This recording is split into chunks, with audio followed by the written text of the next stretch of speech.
Lembaga Indonesia National Adolescent Mental Health Survey mengungkapkan sebanyak 1 dari 3 remaja berusia 10 hingga 17 tahun di Indonesia memiliki masalah kesehatan mental dalam kurun waktu 12 bulan. Hal itu berdasarkan hasil survei mereka per Oktober 2022. Stigma negatif pada orang dengan gangguan mental membuat banyak orang tua dan pasien yang tidak peduli dan enggan mencari bantuan tenaga profesional. Apa pentingnya deteksi dini gangguan mental pada anak dan remaja? Berikut liputan Niken Riwo dengan juru kamera Sinta Novita.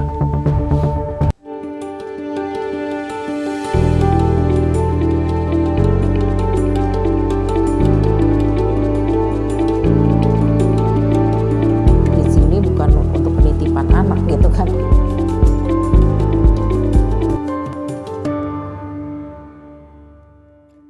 Kekerasan seksual, perundungan di lingkungan sekolah maupun di lingkungan keluarga merupakan beberapa faktor penyebab gangguan mental pada seseorang. Mengidentifikasi gangguan jiwa pada anak bukan menjadi hal yang mudah. Pasalnya, anak masih mengalami berbagai perubahan dalam hal fisik, mental, emosional, pertumbuhan yang terjadi secara alami. Apa pentingnya deteksi dini gangguan mental pada anak dan remaja? Bagaimana melakukannya?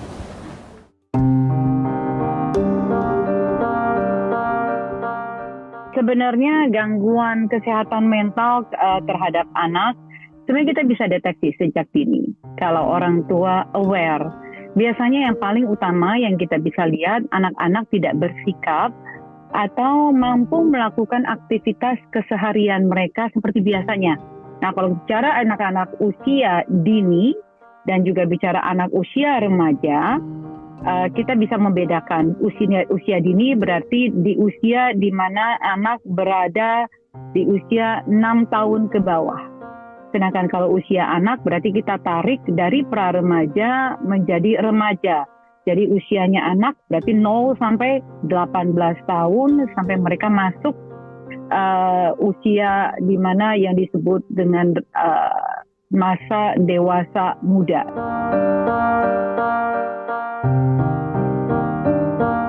Gangguan jiwa itu kita ada beberapa aspek. Pertama, aspek biologis. Biologis itu yang sesuatu yang dibawa dari sejak lahir. Kemudian aspek psikologis. Bagaimana psikologis dari si anak itu sendiri.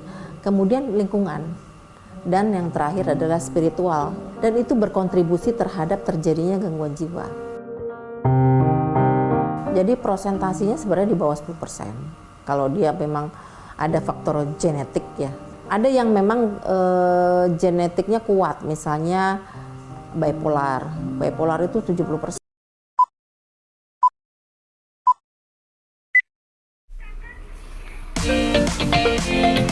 ODGJ adalah singkatan dari orang dengan gangguan jiwa. Ini merujuk pada individu yang mengalami masalah kesehatan mental atau gangguan jiwa.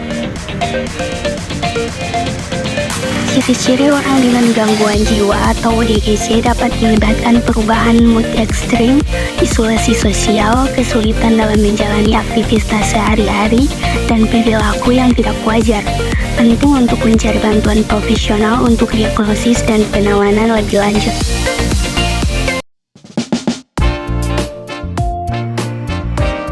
Fakta bahwa sebagian besar dokter ahli jiwa dan psikolog klinis berpraktek di perkotaan membuat isu layanan kesehatan mental remaja menjadi hal yang harus diprioritaskan di Indonesia.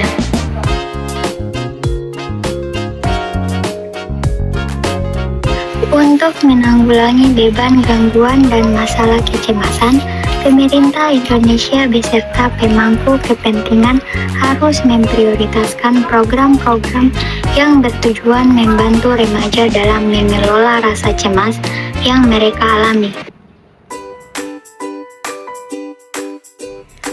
Dari hasil kebijakan Indonesia, terlihat obat kesehatan mental di puskesmas seringkali habis karena kendala distribusi obat dari provinsi ke kabupaten dan kota. 52,1% penderita gangguan mental, skizofrenia, dan psikosis tidak rutin minum obat bisa jadi disebabkan oleh masalah ini. Dari semua permasalahan yang ada, anggaran kesehatan mental yang terbatas, yaitu sekitar 1% dari total anggaran kesehatan, disebut menjadi salah satu sumber persoalan.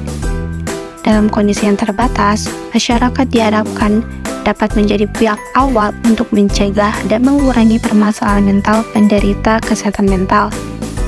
Namun, terbatasnya pengetahuan masyarakat tentang kesehatan mental masih menjadi persoalan. Salah satunya terbentuknya stigma negatif tentang kesehatan mental yang menjadi penghambat penderita untuk memperoleh layanan. Pemahaman masyarakat terkait layanan kesehatan mental juga masih terbatas.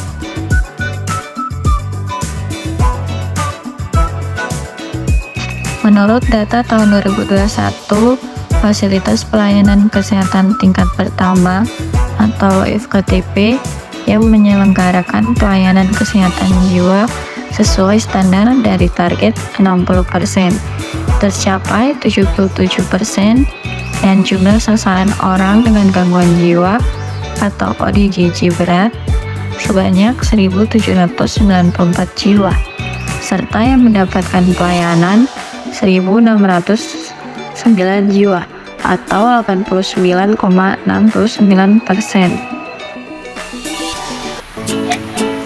Kebijakan tentang kasus ODGJ di Gorontalo yaitu telah dibuatkan rumah sakit khususnya untuk pasien ODGJ yang bertempat di Tumilato, dan Kepala Dinas Kesehatan telah mengadakan narasumber dari Asosiasi Dinas Kesehatan Pusat untuk membahas masalah kesehatan jiwa. Menurut data Dikes Provinsi Gorontalo tahun 2022, hasil dari kebijakan tersebut, ODGJ di Gorontalo yang awalnya berjumlah sebanyak 1.794 jiwa dan yang sudah mendapatkan pelayanan yaitu sebanyak 1.609 jiwa. Adapun saran dari kami yakni memberikan dukungan emosional terlibat dengan keluarga dan dorongan untuk konseling, serta pemantauan medis yang konsisten. Oleh karena itu, jangan ragu untuk mencari bantuan dari profesional kesehatan mental.